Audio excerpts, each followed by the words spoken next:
इस कार्यक्रम के पुण्यार्जक हैं प्राचीन श्री अग्रवाल दिगंबर जैन पंचायत रजिस्टर धर्मपुरा, प्रधान श्री चक्रेश जैन, महामंत्री श्री विजेंद्र जैन, कोषाध्यक्ष श्री शेखर जैन, सचिव श्री नीरज जैन, मंदिर मैनेजर श्री पुनीत जैन, पंच कल्याणक महोत्सव समिति श्री 1008 पारसनाथ जैन मंदिर, वर्धमान कॉलोनी, सागर, मध्य प्रदेश।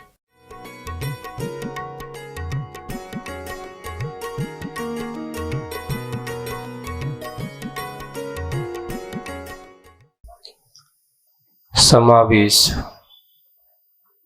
और जीवन का उद्देश्य। अगर हमारा एक दूसरे के प्रति सहयोग का हो, प्रेम भाव का हो, तो वह है जीवन में दया करुणा का भाव दिखाई देता है। और नहीं है तो कल आचार्य जी की इस मुखमाटी में अपन ने पढ़ा था, एक का जीवन मृतक सा लगता है और जो कांति मुक्त सौ की तरह होता है, चलता फिरता दिखने में तो है, क्योंकि परोपकार, एक दूसरे के प्रति प्रेम आदि की भावना नहीं है। एक का जीवन अमृत सा लगता है, जो कैसा होता है, कांति युक्त, शिव के समान, जिसके अंदर अच्छी ऊर्जा है, चेतना है, सबके प्रति राग भाव न कहते हुए सबके प्रति प्रेम भाव भी है। जिनके जीवन में दया का आदि भाव नहीं है, तो वहां सौ की उपमा दी गई। सौ का काम आग लगाने के काम होगा, और शिव के प्रति जो भाव है, शिवमय जीवन है, वह ही एक अंदर के मोक्ष के प्रति, अपने भगवंतों के प्रति उसके अंदर का राग भाव जाग सकता है। एक कल विषय चिंतन किसी ने मुझसे एक चर्चा की, महाराज जी यहाँ शिव राग कहा, देखो कौन सा राग कहा आचार्य ने? शिव राग जगा। ये समझ में नहीं आया, शिव राग जगा। तो हम कहा शिव यानी मोक्ष है, शिव यानी मोक्ष, और मोक्ष के प्रति तुम्हारे अंदर का राग जगा, इसलिए शिवराग। ओ अच्छा, ये रात भाई, जिस दिन तुम्हारे अंदर मोक्ष के प्रति राग भाव जाग जाए है, समझ लेना तुम्हारा कल्याण हो गया। अभी तुम्हारा सब के प्रति राग भाव तो जागा है, शरीर के लिए, जीवन जीने के लिए, सांसारिक सुख सुविधाओं के लिए तुम्हारा जीवन जो उत्साहमय है, उससे हट करके जो व्यक्ति अपने सिर्फ आत्मिक राग की ओर दृष्टि रख करके जीवन जीना चालू करते थे, वही शिवराग है। वही हमारे अंदर के उस समीचीन राग की परिणति को समझने का उद्देश्य है। वह उद्देश्य यहाँ पर बनाए कि शिव राग जगना। समझी बात बेटा? यानी अभी तक तुम्हें जो संसार का राग जागा है, उससे थोड़े से भाग और अंतरंग के राग में जाग। एक राग वीतरागता के प्रति हो, और एक राग संसार के राग रंगों में हो। दोनों में क्या अंतर है? दोनों में बहुत अंतर है। एक सुख का कारण है और एक सांसारिक दुख का कारण है। एक में तृप्ति का अनुभव होता है, एक में आतृप्ति होती है, कभी संतुष्टि होती ही नहीं है। संसार के राग में जितनी जितनी आप अपने आप को लगाते चले जाओगे, हमेशा कहता तनक जो और एक और बढ़ता ही चला जाता है, उसका कोई अंत नहीं। लेकिन शिवराव कहता है नहीं, अब नहीं, रुको, अब बस, अब संसार के इस राग रंग में तुझे पड़ना नहीं है। संसार के राग रंग से तुझे ऊपर उठना है। और उस राग से वो अपने आप को ऊपर उठाता चला जाता है। ये दोनों राग में अंतर है बहुत। आचार्य जी ने आगे एक उदाहरण दिया था दूध का, मुखमाटी में, है ना, देखने का अकौआ का दूध भी है और गाय का भी दूध है, वैसे ही राग भी दोनों है। प्रशस्त राग भी है और अप्रशस्त राग है। तो उदाहरण दिया, जैसे दूध कहने के नाम से तो दोनों एक हैं, पर दोनों की गुणधर्म कैसे हैं, अलग अलग हैं। एक अकौआ के दूध के समान है और एक गाय के दूध के समान है। एक के सेवन करने से आदमी पुष्ट होता है और एक के सेवन करने से आदमी के जीवन का अंत होता है। एक अमृत है, दूसरा जहर है। दोनों में यही अंतर हो जाता है, यही विशेषता हो जाती है। हम किस ओर चले, हम किसको पाने की चेष्टा करें, राग कौन सा हो, तो शिव राग तो आपके जीवन में सुख को लाने वाला है और सब राग आपकी सुख को छीनने वाला है। बात माटी से ने उस मछली को समझा रही है ना। माटी ने किसको समझाया, मछली को संबोधन दिया और बाद में कहती कि समझी बात बेटा, आप समझ में आई, तो अभी और समझा रही है। तो अब मछली उसको जवाब में कुछ कहती है। क्या कहती है? आज की मुखमाटी 85 पेज नंबर 85। ना समझती समझी बात मां। अब तक में क्या थी?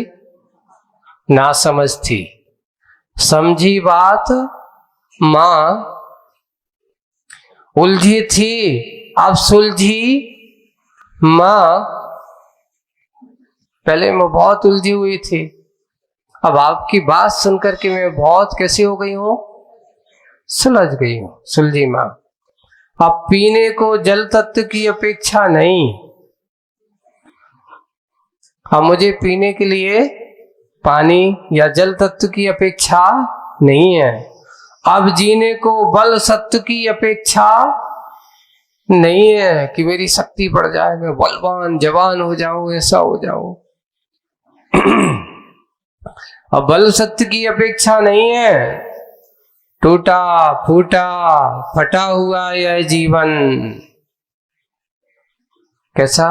टूटा फूटा फटा हुआ यह जीवन जुड़ जाए बस किसी तरह उस शाश्वत सत्ता से, सत से, शाश्वत सत से। बस मेरी एक ही कामना है और मुझे अब कुछ नहीं चाहिए,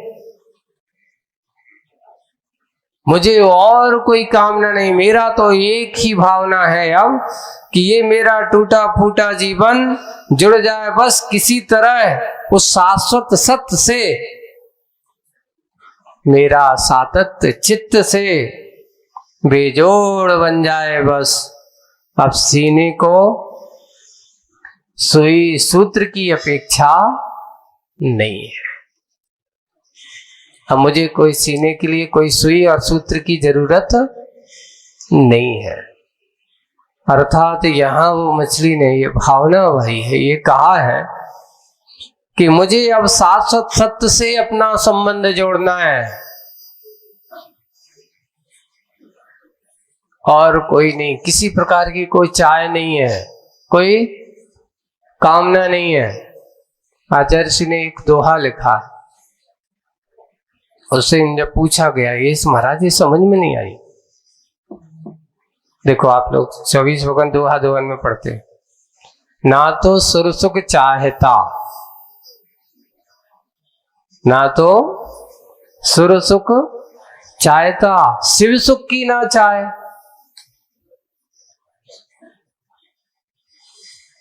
ये तो ठीक है महाराज, स्वर्ग सुख नहीं चाहते हो, शिव सुख की ना चाहे, तभी थुति अविरल में सदा होवे मामो अब गाय। मैं तो ये चाहता हूं भगवान, मुझे तो जितने भी भाव मिले, जब भी मिले, जैसा भी मिले, जहां भी हो, मुझे कोई भी भाव मिले, मैं तो ये कामना करता हूं कि तब थुति अविरल में सदा आपकी स्तुति करने में अविरल यानी निरंतर होवे मम अबो गाय।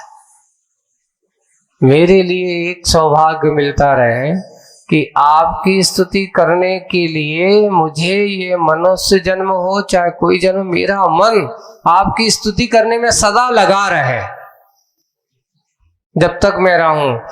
मैं ये नहीं चाहूं मुझे स्वर्ग सुख मिले और मोक्ष सुख मिले। तो उनसे कोई पूछा, महाराज ये बताओ आप फिर भक्ति काहे के लिए, जब शिव सुख की चाह नहीं कर रहे हो तो भक्ति क्यों कर रहे हो? अरे भक्ति का यही तो फल है, तो मांगो मत, क्योंकि भक्ति के फल से मांगने से नहीं मिलता, बिना आप करते जाओ, अपने आप इच्छा रख करके नहीं करूंगा, कामना नहीं करूंगा, भावना जरूर करूंगा। एक बात नहीं है, भगवान की भक्ति करते समय कामना नहीं होना चाहिए, पर भावना अवश्य होना चाहिए। यहां पर भावना की प्रधानता दी है कि ना तो सुर सुख चाहता, शिव सुख की ना चाहे, तब तक तब तक स्तुति सरोवर में सदा होवे मम। हे भगवान आपकी स्तुति सरोवर में मेरा सदा क्या होवे, अवगाह होवे। आपकी स्तुति करते करते मेरा जीवन व्यतीत हो, मेरा जीवन लगा रहे, मेरा ये पूरा का पूरा जीवन नियम से मोक्ष सुख तो मुझे मिल ही जाएगा, मांगने की जरूरत। वही बात यहाँ कि मुझे अब कोई पानी की जरूरत नहीं है जीने के लिए, मुझे अब शरीर को बढ़ाने के लिए कोई बलवान शक्ति या बलत्व सत्व की अपेक्षा नहीं है। चलेगा ये टूटा फूटा जीवन जैसा भी हो। ऐसे ही आप लोग सोचो कि चाहे मैं सुंदर हूं चाहे असुंदर हूं, ये शरीर के रूप रंग में मत रमो। आज ये हो रहा है, हम सबसे ज्यादा रूप रंग में इतने रम गए हैं कि अंतरंग को ही भूल गए, जबकि यहाँ पर एक सिद्धांत भक्त और जो वास्तविक आत्म तत्व के रहस्य को समझने वाला होता है, जिसकी दृष्टि में अंतरंग समाया होता है, उसकी दृष्टि में बहिरंग की प्रवृत्तियों का कोई संबंध। वही संदेश यहाँ हमें उस मछली के माध्यम से कहा जा रहा है कि अब मुझे कोई कुछ नहीं चाहिए, जली तत्व की अपेक्षा नहीं है, अब जीने को बल सत्य की अपेक्षा नहीं है। टूटा फूटा फटा हुआ यह जीवन जुड़ जाए बस किससे, किसी तरह उस शाश्वत सत्य से, सातत चित्त से। सातत्य करते यहाँ पर सतत निरंतर अपने उस चित्त में वही तत्व वही बात कि मात्र मेरा अपना शाश्वत स्वरूप क्या है, मेरा अंतरंग स्वरूप क्या है। उसके बारे में वह जुड़ने का, बस अब सीने को ये फटे पुराने जीवन में, अब इस जीवन को ये न सोचो कि अब कोई दवाई मिल जाए तो जो ठीक हो जाए। तो यह सुई का अर्थ ये है कि सुई की और सूत्र की कोई अपेक्षा नहीं, अब सीने की नहीं। अब तो वो सोच रहा है कि मुझे अब सीने की जरूरत नहीं है, कपड़ा फट गया है, फट जाने दो। अब तो कपड़े से ऊपर उठने की जरूरत है, मुझे इससे ऊपर आने की जरूरत है मुझे। वही है आगे, जल में जन्म लेकर भी जलती रही मछली। सोचो, कल्पना है, जल में जन्म लेकर भी जलती रही यह मछली, जल से, जलचर जंतुओं से, जड़ में शीतलता कहाँ मां? वह शीतलता की कामना कर रहा है जो अंतरंग में व्यक्ति को मिलती है। कभी कभार व्यक्ति एसी में भी बैठा हो और मन में अगर संताप चल रहा हो, है ना, संकलेश हो रहा हो, तो बाहर एसी में बैठे बैठे भी पसीना आता है, पसीना पसीना हो जाता है। क्यों? बीपी हाई हो जाता है। भाई आप तो इतनी अच्छी ठंडी, कूलर कितना तेज चल रहा है, कितना अच्छा एसी तेज सबसे हाईएस्ट स्थिति पर चल रहा है, इतना ठंडा वातावरण है, फिर भी तुम्हारे अंदर इतनी वेदना क्यों? वही बता कि जल में जन्म लेकर जलती रही है मछली। किसके कारण? जल से, जलचर जंतुओं से, जड़ में शीतलता कहाँ? इस संसार के बाहर के सुख साधनों में शीतलता मिलने वाली नहीं है, एसी कूलर से शीतलता मिलने वाली। इसलिए आचार्य जी वो लिखते, शीतल चंदन है नहीं, है ना, शीतल भगवान आपके जीवन, आपके व्यक्तित्व को देखते, आपके उस जीवन को देखते, तो उससे बड़ा और दूसरा कोई शीतल नहीं है। बाहर का चंदन दिखने में शीतल हो सकता है, सुगंध में शीतल हो सकता है, पर चंदन कभी शीतल नहीं जितना शीतल आपका जीवन है, आपका व्यक्तित्व है। ऐसे ही बाहर की शीतलता काम नहीं करती अगर मन में शीतलता ना हो तो।